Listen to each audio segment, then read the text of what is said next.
If you weren't with us last week, let me catch up just a little bit because last week's story and today's story are tightly coupled together. So last week, as we talk about this promise made to Abraham and through his children, we got to this point where that's our good guy, Jacob, right there. He leaves the north. He's been in the north with his mother's brother, finding wives. He's got all his wives. And at the end of last week, he fled with all that he had, and he arose and crossed the Euphrates River and set his face toward the hill country of Gilead.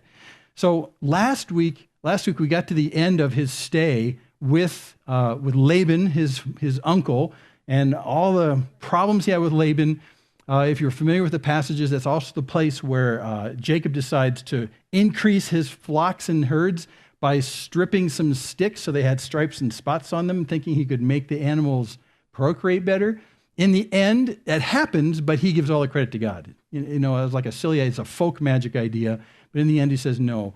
It turns out he made a deal with Laban, his uncle, saying, listen, I'll take only the flock that's got stripes or spotted or the black sheep. I'll take all those, and you can keep all the pure colored ones. That way you can never accuse me of stealing your flock. And then as he talks to Laban, his uncle, as he's leaving, he says, you know, I can't explain it. It turns out that the only animals that wanted to mate and have babies were the speckled and spotted ones. And even it implies that the ones that were pure colored came out spotted and speckled. So when in just a couple of generations, Laban's flock, which was this big, and Jacob's flock, which was tiny, switched in size. So Jacob's flock was huge and Laban's was small. And so he leaves that country in the north with them thinking that somehow he tricked them and took their flock. But he basically said, hey, check out the spots. So that's where we are. He wants to leave Laban. He knows he's going to get an argument if he tries to tell Laban ahead of time, I'm leaving town. And that's where we're at today. He's left town. So let's pick up the story right there. He's got his two wives, Rachel and Leah, who are sisters. And Rachel's done a bad thing last week. She stole the household gods from her uncle, or from her father. The household gods, she took them. We don't know why she took them, but we'll get some clues today. So they're leaving town, and she swiped the household idols that her father used. So that's where we're at today. So we pick up the story. They're going to retrace their steps that got them from the center of Israel all the way up into Upper Syria today, and that's where they're headed. So it says in verse 22, chapter 31 is where we pick it up. When it was told Laban, this is the uncle of Jacob, when it was told Laban on the third day that Jacob had fled, then he took his kinsmen with him, and he pursued him a distance of 7 days' journey, and he overtook him in the hill country of Gilead. Now, I'll show you a map of where Gilead is in a second, but before we get there, have to know that in verse 24, God came to Laban, the Aramean, in a dream of the night and said to him, be careful that you do not speak to Jacob either good or bad. Now, this phrase, don't speak to Jacob good or bad, is actually, it's a courtroom statement. Don't make a judgment whether someone is innocent or guilty. That's a better way to read that. Be careful you don't speak to Jacob whether he's innocent or guilty. Okay, so it's a statement. So if you're going to go and confront him about what he did wrong or what he did right, that's not the issue. That's not for you to judge. So when you go see Jacob, you're not to condemn him for what's going on. You're not to bring judgment is what it is. Now, at that point, you would think if you were Laban, you'd think, well, I'll just turn around and go home. But he's really mad. So he gets this warning in a dream, but he still persists in confronting Jacob, who's now 7 days' travel from where Syria is. And that's the confrontation today. So he comes from the north just like this, 7 days' travel, comes down and ends up where Jacob is today. And our best guess is he's in today what in Israel is called the Golan Heights. It's a military no man's land between the northern tip of Israel and Syria. We think that's about where he is. To give you, I kind of got closer to Earth. This is only 40 miles from the Earth. There's Israel on the left there, and Mediterranean Sea to the far left. There's a Dead Sea at the bottom, and the Jordan River that connects up to Galilee up there. The Gilead area is this region that's on the eastern side of the river valley, the Jordan River Valley.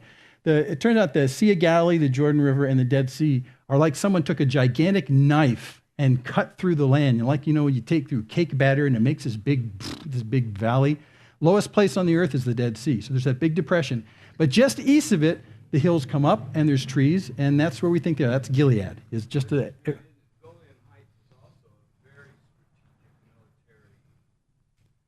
Yeah.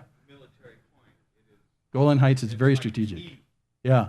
fact, the Golan Heights, you can't see it, but there's a little piece just to the right of the Dead Sea. That's called the Golan Heights. It used to be owned by Syria, which is this big country to the right. And at the end of the Six-Day War in 1967, they were trying to figure out whether they should give any land back to the countries that they fought, that Israel fought. And Israel fought Syria, Jordan, Egypt, Lebanon, and one other country, I forget. Oh, Iraq. So they fought all those countries. And they said, should we give back any of the land that we took? Well, they gave back a bunch. All of this below here you can't see. But that little piece right there, they said, nope, not giving that up. In fact, the prime minister of the country said, give back whatever you want, but keep the volcanoes. Keep the volcanoes. Well, right in that Golan Heights right up there, there are two very old extinct volcanoes that make little knobby hills. They make great line of sight with binoculars, warnings from when people are going to come in from Syria and attack. So they said, don't give up that. So that's Golan Heights. So that's where we think he is right now. So he's somewhere right there in the Golan Heights. And so 7 days, he comes and brings his boys down. God warns him not to confront him and judge him.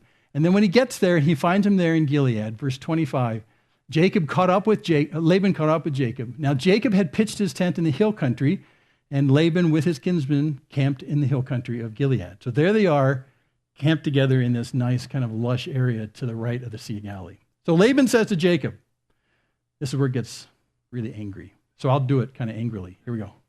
What have you done? Well, I won't do that. Keep doing that. What have you done by deceiving me and carrying away my daughters like captives of the sword? Why did you flee secretly and deceive me and did not tell me so, that I might have sent you away with joy and with songs and with timbrel and with lyre, and did not allow me to kiss my sons and my daughters? Laban's kind of mad because, if you weren't here last week, Jacob skipped town in the middle of the night.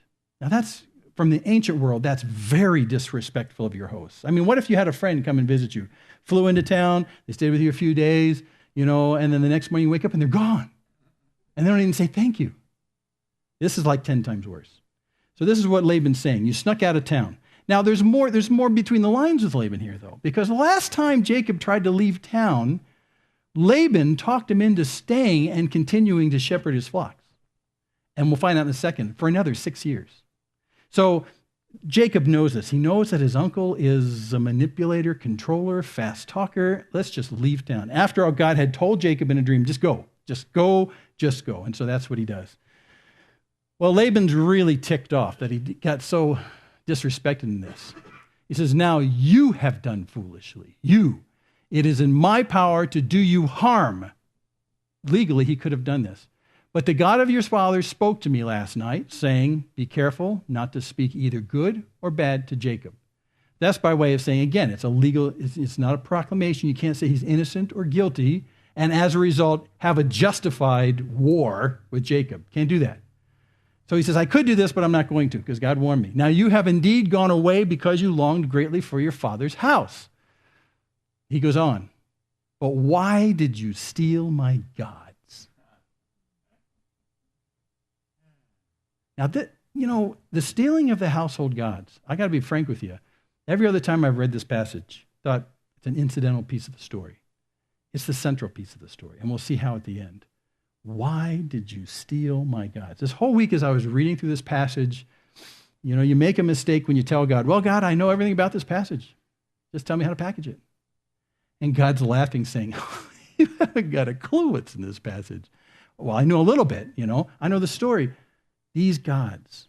And you know what? In the middle of this week, I was waking up. I was just thinking about this. I love doing this when I study the scripture. I put it into my head early in the week, and then every morning when I wake up, I'm thinking about it. I wonder if I dreamed about it, but I don't have any recollection of that. But I woke up, and I heard Laban saying this. But why did you steal my gods? And I actually started to cry the first time it came to mind. Why did you steal my gods? So there's a couple issues going on here. One is the fact that Laban, the controller guy, would love to have Jacob stay, and he'd like to manipulate him away doing that. But something more profound has hurt Laban. Why did you take my gods? Now, to be frank, we don't know. It's something Rachel did secretly that Jacob doesn't know anything about. Rachel did it. Why did Rachel take the household gods? We can answer that a little better after we read some more of the story. We're really still not too sure. But the effect on Laban is profound. Why did you steal my gods? Now, remember, the gods for them are something that brings fertility and healing. In fact, in this particular case, this word gods right here, we're going to have our Hebrew lesson for today. This word gods in Hebrew is, you know what that is in Hebrew? You know this word, actually. Teraphim. And it comes from the word rapha in Hebrew, which means to heal. If you healed someone, it'd be a rapha thing. Im in Hebrew is always the plural ending. So it's healers. So when you look at these little gods, they're little healers is what they are. So they're looked at as something that will bring health and life. They're healers to the household. They preserve life if it's there already. So to them, these little household gods are extremely important to preserve the health and welfare of the household. So why did you take my gods? Why did you take everything that ensures my future, everything we count on for good harvests and for healthy families and for babies that survive more than a year? Why did you take my gods? Is what he said. Why did you take my healers, my teraphim? We'll answer that in a minute. I think this is the most profound point in the entire passage, and I didn't think that a week ago.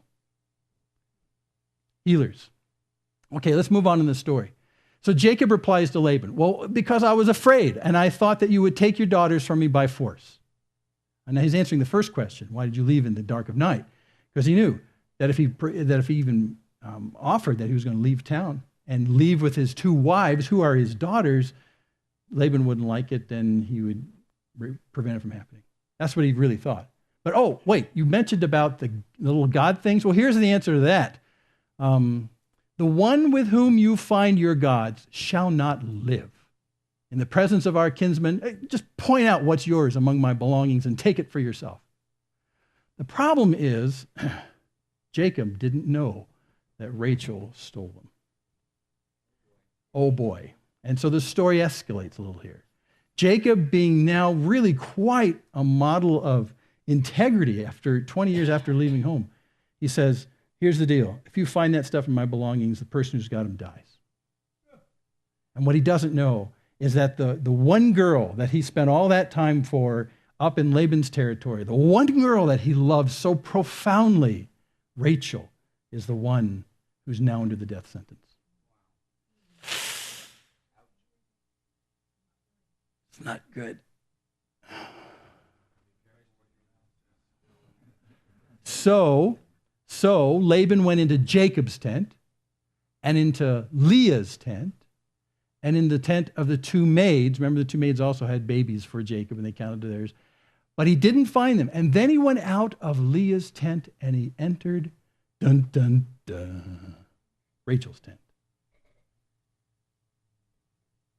If you've never read this story, is Rachel going to die?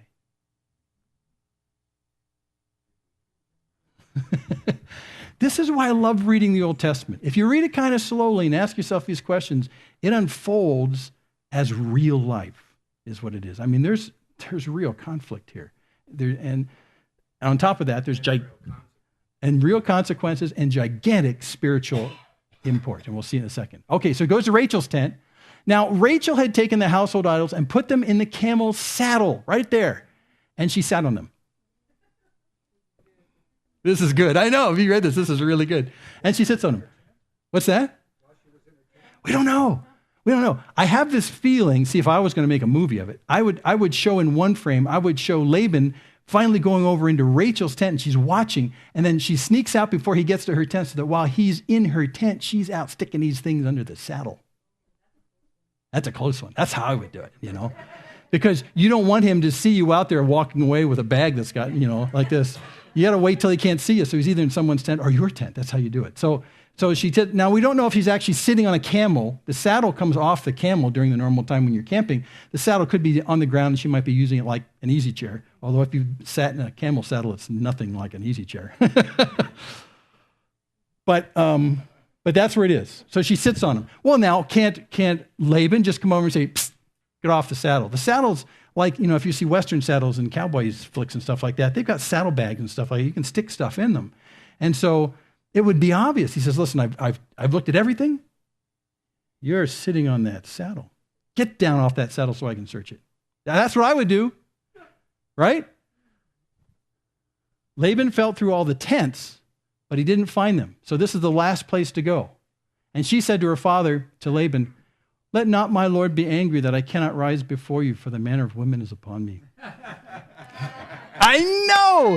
Isn't it incredible? I'm having that time of the month. And so I am unclean. And so, you can't ask me to get down off the saddle. Neener. And so this is protected zone. This is like the diplomatic packet. You can't open this. This is protected. It's genius. But it also gives us a clue about what Rachel thought about these gods. If she really respected these little gods, would she be sitting her body on top of them like this? Especially her unclean body during that time?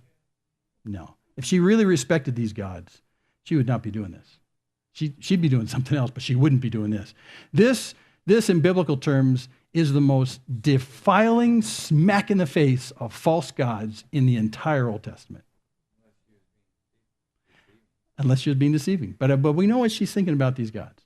And if these were real gods, and they got placed underneath this unclean woman, they would have struck her dead before it happened.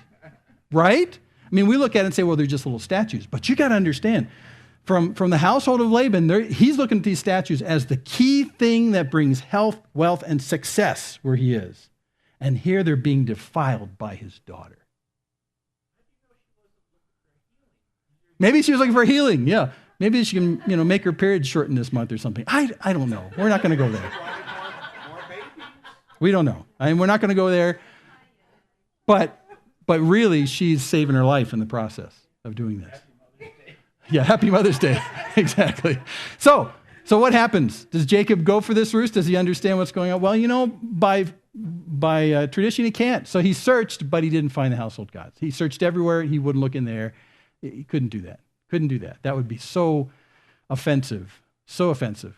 So he comes up empty-handed. And now Jacob, who has been patient with this entire charade up to this point, lets it loose on Laban. Jacob became angry, and he contended with Laban. And Jacob said to Laban, what is my transgression? What is my sin that you have hotly pursued me? Though you have felt through all my goods, what have you found of all your household goods? Set it here before my kinsmen and your kinsmen, and that they may decide between the two of us. What do you see? Nothing to put there. 38. These 20 years I've been with you. Now remember, 7 years for one daughter as a bride, 7 years for the other daughter as a bride, 6 more years tending the flocks because he gave in the last time he tried to leave town. These 20 years I have been with you. Your ewes and your female goats have not miscarried. That shows how good a shepherd he was. Nor have I eaten the rams of your flock. I haven't benefited from your flocks that way. 39. That which was torn of beasts, that is the ones that the wolves came in and tore apart and ate, I did not bring to you. I bore the loss of it myself. He replaced it out of his own flock. You required it of my hand, whether it was stolen by day or stolen by night. He was accountable for all the losses in Laban's flock. 40. Thus I was. By day the heat consumed me, and the frost by night, and my sleep fled from my eyes. These 20 years, that's the second time he's mentioned that. These 20 years I have been in your house. I served you 14 years for your 2 daughters, 6 years for your flock, and you changed my wages 10 times. If the God of my father, the God of Abraham and the fear of Isaac had not been for me, surely now you would have sent me away empty-handed. Exactly. God has seen my affliction and the toil of my hands, so he rendered judgment last night. Remember, God warned Laban and said, don't speak good or bad. Don't speak whether he's innocent or guilty. Last night's dream, God said, I'm innocent. He rendered judgment and not you. This would make a great movie. And Laban is empty-handed. No stolen household gods. All these facts are absolutely true. And Jacob has been a man of great integrity in terms of shepherding the flock of Laban. He's done it all right. And he's confronting him right here and says, I've had it with you. I have just had it with you. God's for me. God's proclaimed me innocent. You get off my back. Now, there's a contrast here. Not too long ago in the story, when Jacob does his first 7 years, and he gets what he thinks is Rachel, but there's a little hoodwinking going on, and Laban kind of switches him and sticks Leah in the tent for that honeymoon night instead, and he wakes up in the morning, and the famous words that Jacob says is, "It was Leah!" Well, at that point, then he serves another 7 years for Rachel. And then the two daughters of Laban start to have a fertility war, having these babies, trying to earn the love of Jacob. And Jacob is strangely silent. Jacob is like a milquetoast from this point. He's letting the ladies do anything, and he's just being manipulated. He's being manipulated. He should have stood up and said, "Wait a second, everybody, wait a second," but he doesn't do that. But here, he's a changed man. Here he's a changed man. What a contrast. Of course, 20 years will change you. And 20 years under the manipulation of a guy like Laban, that will change you. But even last week, Jacob takes the initiative to say to Laban, what I have and where I am today is God's doing, not my doing. And today, he says, you've come here to take me down for what I did wrong. Last night, in that dream, God proclaimed me innocent. Get off my back. If God is for me, who can be against me? And that's exactly what he's saying right here. Exactly what he's saying. He's had it with Laban. He's had it. So there's my angry Laban. I learned how to do some animations, in PowerPoint, so don't laugh when this next thing happens. Here we go. Laban replied to Jacob.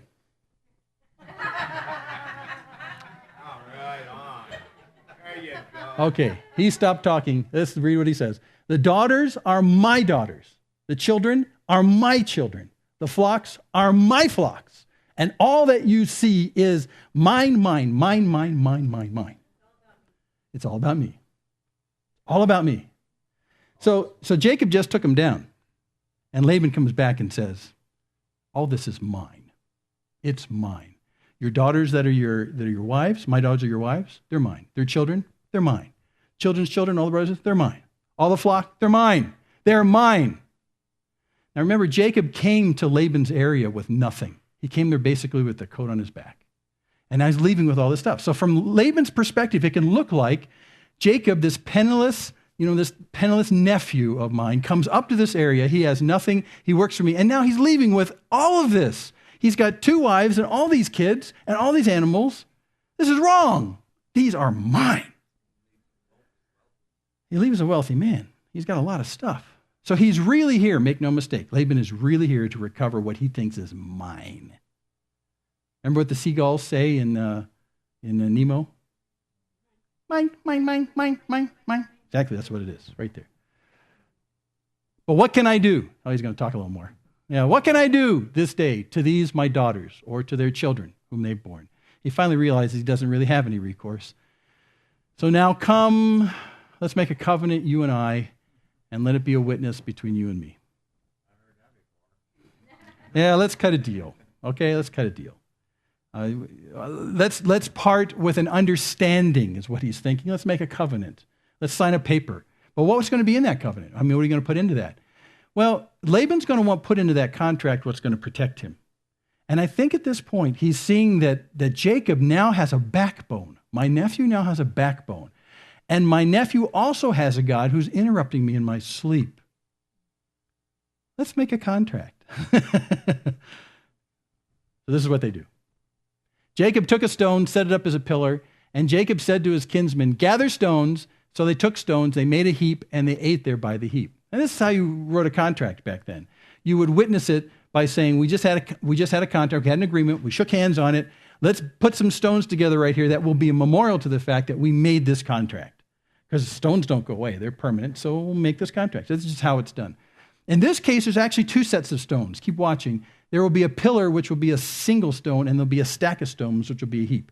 Why 2 of these things? Because something is proved in a court of law on the basis of 2 witnesses.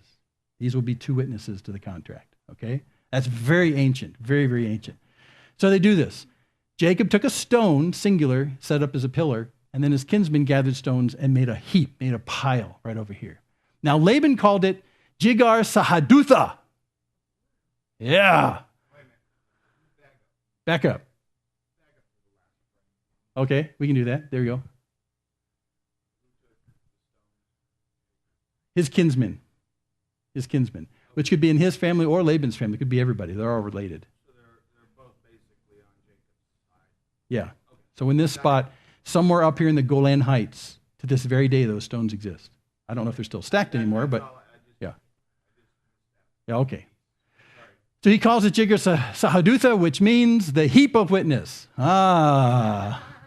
In Aramaic, not Aramaic, in Aram, that's how it's just what that means. But although he called it Jigar Sahadutha, Jacob decided to call it, ready for this? Jacob called it Galid. And you know what Galid means in Hebrew? A heap of witnesses.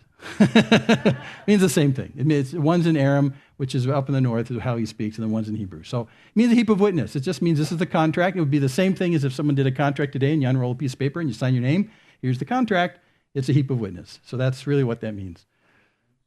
Now Laban said, this heap is a witness. See, that's how we know that's what the name is. This heap is a witness between you and me today. That is, this stand of rocks testifies that today we made this contract. It is going to be our witness that this is ironclad contract. Therefore, it was named Galid, which is a Hebrew, and Mizpah, which is actually a synonym in Hebrew for the same thing.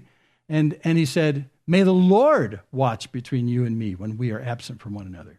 It's an interesting thing because see the difference? Laban says, may the stones be a witness. Jacob says, who will be the witness? The Lord will be the witness. Jacob has remarkably changed in 20 years. He's saying, we can put a stack of rocks here, but I got to let you know. The Lord's the one who's witnessing this, and he'll witness this. So I'm bound by this contract because the Lord, the unseen, invisible Lord, is here present. He sees it. He will be my witness. Wow. The Lord will watch. And then Laban goes on, if you mistreat my daughters, or if you take my wives beside my daughters, although no man is with us, see, God is witness between you and me. So in a sense, Laban has sort of come along. He says, okay, if you do wrong from this point on, and I'm not going to track you anymore, the one who's going to witness this is God himself. I can go by that. I can go by that. Here's an actual pile of stones. If you're in upper UK and England, you'll find some of these out in the middle of nowhere. This is up in central England. And interesting thing is if like this hiker, if you're hiking along and you come upon this, you say, wow, what a crazy natural formation that is. No, you say, someone must have built this. It's a testimony to the fact that someone was here before me. I'm not the first hiker to come to this place. That's a slight feeling for what these heap of witness stones are like. It means that at some point before this, two other people were here and they made a contract. This marks boundaries between different forests in central England. So we'll just keep that. We'll call that our pillar for a second. So Laban goes on. He says to Jacob, behold this heap and behold the pillar. See, there's the two, which I have set between you and me. Well, here's how they're going to function. This heap is a witness and the pillar is a witness that I will not pass by this heap to you for harm. And you will not pass by this heap and this pillar to me for harm. So it's the beginning of a DMZ, a demilitarized zone, basically. It's like, I will not pass this place. If I change my mind and I go back home and say, wait a second, that Jacob, what a jerk. And I turn around with my guys, I'm going to come to this point and say, no, wait, I agreed. I won't cross this line. And Jacob, will you agree not to cross this line? Jacob has no desire to cross that line yet. But Laban is the one that's saying, Jacob, I want you to say you won't cross this line. I think Laban understands it in some real sense. He's the one who's done wrong. And by justice, Jacob can come with his guys and do dirt to him. So he's saying, Jacob, you promised never to cross this line. Peace treaty. Exactly. It's exactly what it is. And then, interesting, Laban says, okay, I'll go with this witness thing. The God of Abraham, okay, and the God of Nahor. Nahor was Abraham's father, if you remember. The God of Nahor, and the God of their fathers. Actually, these words for God right here are all the word Elohim, which is kind of a generic plural word that means God or gods. It can mean several things. You could probably take that last line and retranslate it. The gods of all those guys. See, because Laban doesn't really understand who this one true God is, this one who came to him in a dream. So he says, okay, I'll let these gods witness this. I'll let them judge between us. They're watching over all this kind of stuff. So yeah, I'll go with this kind of God thing. Sure. The gods of their fathers, all those guys. That's good. Cool. Then Jacob swore by. What do you think Jacob swore by? That's fascinating. Well, he would swear by the one true God, right? But you know what he calls the one true God? This is what's cool. The fear of his father Isaac. Huh? I know. It's kind of a crazy term. But remember, we've seen it before. We read it earlier this morning. Here's where we read it earlier this morning, Genesis 31:42. If the God of my father, the God of Abraham, and the fear of Isaac had not been for me, surely now you would have sent me away empty-handed. The God of my father, the God of Abraham, the fear of Isaac. So he's using this fear of Isaac as something basically to say, my father Isaac had an extraordinary reverence and awe and respect for this one true God. In a sense, that's the word for fear. He had a great fear for this God. This is a real presence to whom I am accountable. I walk in a careful way in front of the God who sees. This is how his father Isaac dealt with God. And it's true. You go back and you can see Isaac's dealings with God. That's true. So he says, by the God of Abraham, by the God of my father, I'll call him the fear of Isaac. Now, before you get too strange about this fear thing, you have to understand fear is the closest translation to this concept. And so when I explain it, I've used this before. This is a really good way to think of it. Fear is just conducting your life knowing that someone sees everything you do and you will be accountable to them. One time when we were in Yosemite late in the season, Dorothy and I, we had one child, Catherine. She was in a little carrier. We had her on top of a picnic table. Almost everyone had left Yellowstone for the season. It was early September. There's nobody around. So we stopped to have lunch at a picnic table in the middle of the park. Dorothy sat across from me, and Catherine, who's now almost 30, she was in this carrier on the table, and we had our sandwiches, and we're eating. There's nobody else around for a million miles. We're just enjoying it. We're eating across from each other. And then, as I'm talking to Dorothy, she's looking over my shoulder, and her face kind of goes like this. Now, I could spin around. But you know that probably whatever's scaring her is going to be spooked if I spin around. So I said, what do you see? And she said, there's a bison walking up right behind you. He'd come out of the woods around the corner, and he saw us there. He's just walking right up behind me. A big bison. When you're sitting down at a picnic table, it's much taller than you are. When you're standing, it's much taller. So this bison's coming up behind me. And finally I kind of went around really slowly and looked at it.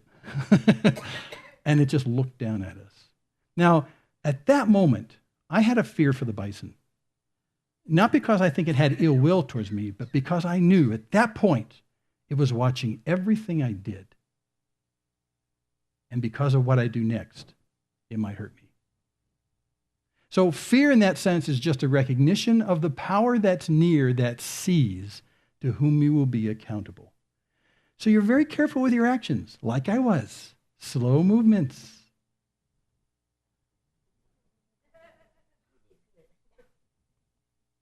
Right? So that's what fear is just an understanding that God is near. And it's respect quadrupled. Okay? He sees, he has power, you will be accountable. That's the fear. That's what we're talking about right here. The fear of Isaac. Yeah, and sometimes Bibles will say reverence. It's not quite strong enough. There's a real emotional factor of fear here. But what it does is it causes you to be very careful in your actions because you're being watched. So Jacob swore by the one who sees, the one who has power, the one who call him accountable. He swore by the fear of his father Isaac. So Jacob offered a sacrifice on the mountain, called his kinsmen to the meal, and they ate the meal and spent the night on the mountain. It's another thing that they did anciently. When they would seal a contract, they would do a sacrifice. Now, Laban is not going to do a sacrifice because fundamentally he's not a very religious guy, even though his two gods just got stolen. He's not a religious guy, but Jacob is. Jacob has a sacrifice, and the sacrifice animals usually are burnt and roasted, and then they eat it.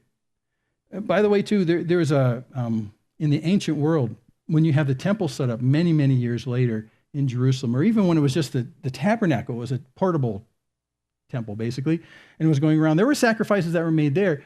People would bring their animals to sacrifice to God because of their sin, to recognize that something must die because of their sin. They would sacrifice, they would roast the animals, and then you know what would happen to all that roasted meat? The priests would eat it. Cool. That's why the priests weren't given an allotment in the land with the other parts of the 12 tribes. They were said, you will not have land because you'll be able to live off of the sacrifice meat. Woohoo, cool. So that's really what's going on here too. They just went ahead and ate what was sacrificed to the Lord. Early in the morning, Laban arose, he kissed his sons and his daughters, and he blessed them. And then Laban departed, and he returned to his place.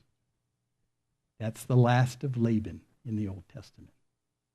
He's met his match, not in a Jacob who is more manipulative than him, but in a Jacob for whom God has interceded on his behalf. That's the remarkable change in the life of Jacob right here. So let's do a conclusion. And it centers around these twerpy little gods.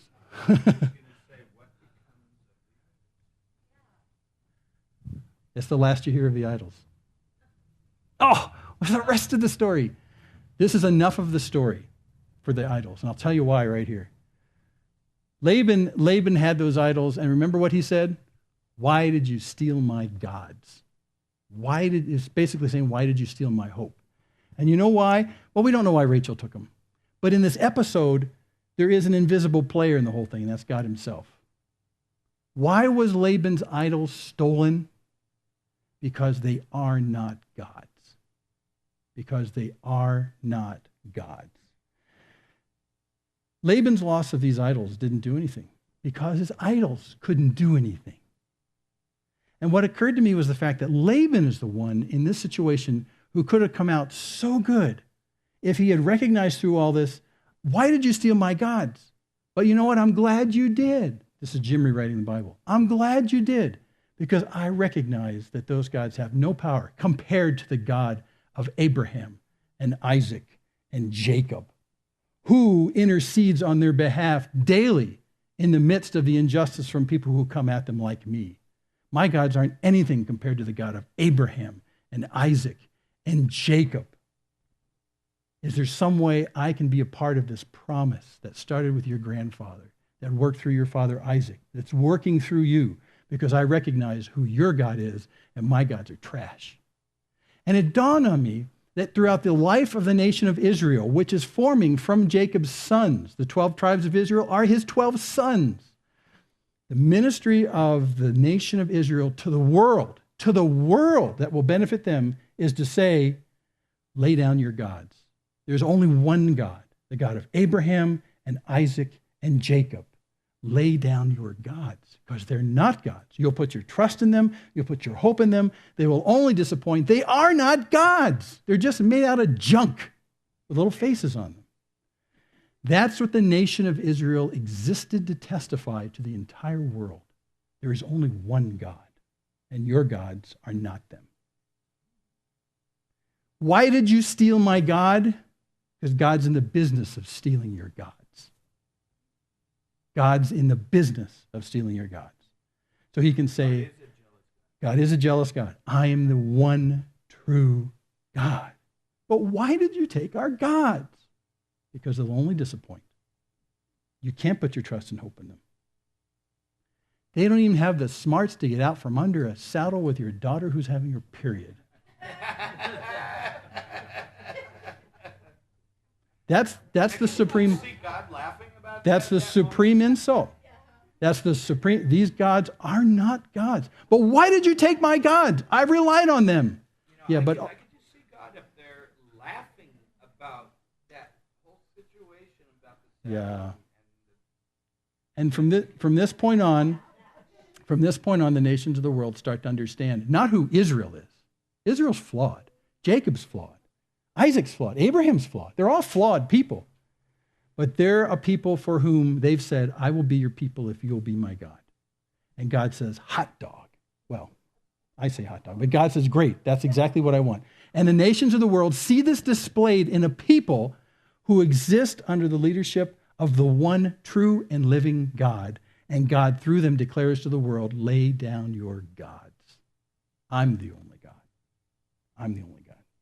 You know what? This started not with Jacob right here and Laban, which is truly what the message is going to. That's the message Laban's carrying home.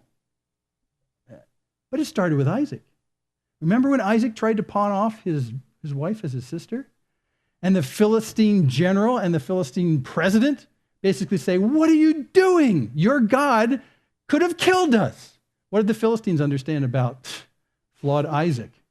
Well, they understood Isaac was a jerk, but they understood that Isaac's God was real. Before him, his grandfather, Jacob's grandfather, Abraham. Abraham does the same thing. Remember the two sisters thing? Once with Pharaoh and then once with the Amalekites. Remember he does that? And Pharaoh says, what are you doing? God came to you. You could have got us killed. Your God is powerful. President of the Amalekites, same thing. It's not because Abraham or because Isaac were necessarily good and worthy and righteous people. In those situations, they were jerks. But what the people understood was that, go figure, God interceded for these jerks. Their God is real. And he interceded for these jerks. So really the grace of God, which we think, the New Covenant idea is a New Testament idea. It's being displayed here, started with Abraham, because people from nations all around the world started to understand early with Abraham that the God of Abraham, Isaac, and Jacob is a God who is for people who aren't necessarily very perfect, but he's for them if they will be for him. Same with Isaac, same with Jacob and Laban. That's how this promise works through these three guys and then through the nation of Israel to communicate to the world for their benefit. Because remember, the promise goes to Abraham. He says, you will be a blessing to all the nations. What's that blessing? Lay down your gods. There is only one God, and there's life with him if you'll recognize that. Stop replacing the one true God with all of these counterfeits. All they'll do is just disappoint you. They have no life. I mean, in another point, I think it's in Isaiah. Help me out here if you know more about it. In one point it says, listen, look at their gods. You push them over, they can't even stand back up. Ha! How powerful are your gods? They can't even walk. Yeah, Phil. The buffalo, I died that day. No. The buffalo retreated after we finished our food. Yeah. But he hung over my shoulder the whole time I ate my sandwich.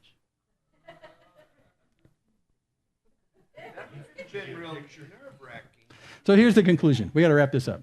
This whole story is not about Jacob versus Laban. Many times when I've read it before, I've done it because the classic idea was, here's Jacob, who's the consummate deceiver.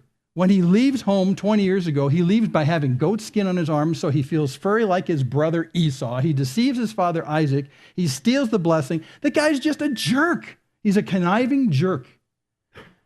20 years later, he's saying God did all this. But we many times think, no, it's about the deceiver meeting a better deceiver in Laban. Ha, ha, there's some justice for you. Well, there is some justice in that. But at the end of the story here, in this particular disencounter between the two, it's really not about whether the deceiver and the super dad deceiver uncle is better. Has nothing to do with it. In the entire picture, whose God is interceding for who? That's the real story here. It's not about Jacob versus Laban. It's really about Yahweh versus the household gods. And the household gods couldn't even get out from under that stupid saddle. And Laban went home with no hope because his gods were gone and he didn't accept the God of Abraham, Isaac, and Jacob.